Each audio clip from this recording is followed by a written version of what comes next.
Lego is for kids, and South Park is not. But just by looking at it, you would think it is, because of all of the bright colours. Because they don't think Lego would publicly support genocide, homophobia, sexism, or Cartman in general, they probably won't ever make a set based on the show, even though those colours look like they're perfect for it. So once again, I'm going to animate a Lego South Park episode to help them realise just how cool it would be to release a set based on the show. I started by finding these custom figures from Charles TBY Kevin, which means I can finally get rid of my embarrassing attempts at recreating the core cast. These figures are perfect for what I want to use them for, and they include all of the proper details. Well, I say perfect, but it didn't work out how to make Cartman look like he weighs the same as 2 semi-trucks, but I'll let that slide. Just to get a feel for the figures, I animated a quick test outside of my custom South Park elementary school set.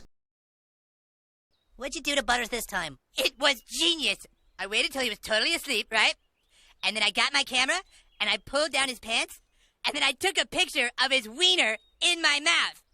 Oh yeah, also, on a side note, Eric Cartman is gay is the best YouTube video title ever. Changed my mind. But it didn't give me a chance to use this beautiful Butters figure, so I think for the actual animation, I need to focus on this little child with yellow hair. I think it is time for Butters to finally get back at Cartman for all of the years of bullying. He is usually too scared to stick up for himself, but today is going to be different. Let's go over all of the things that Cartman has done to him. Pretended to be a robot friend, blackmail, pseudocide, sexual assault, made him think he was stuck in virtual reality, made him shoot people, and worst of all, he got Butters grounded. I think it is about time that Cartman gets what's coming for him. I need to choose a location for this to take place in. I built up the room and added the couch, light, and side table. It didn't look like they were all going to fit in, but surprisingly, it was the perfect size. My camera hadn't been used for a while, and it was just sitting on my shelf gathering dust, so it was nice to finally animate using it again. I made this really nice camera movement to follow Butters around the set, which was made pretty easy by this camera slider. A macro lens attachment made getting shots like this really easy, and it also gives some character to the side of the frame with the lens distortion. As the figures aren't real Lego, they lack some quality around the joints, which allowed them to be moved in subtle ways that I usually can't do, like this small hip movement on Stan. Animating South Park in stop motion makes a lot of sense, because that is where it derives its sporadic animation style from originally. However, actually animating the characters in the exact same style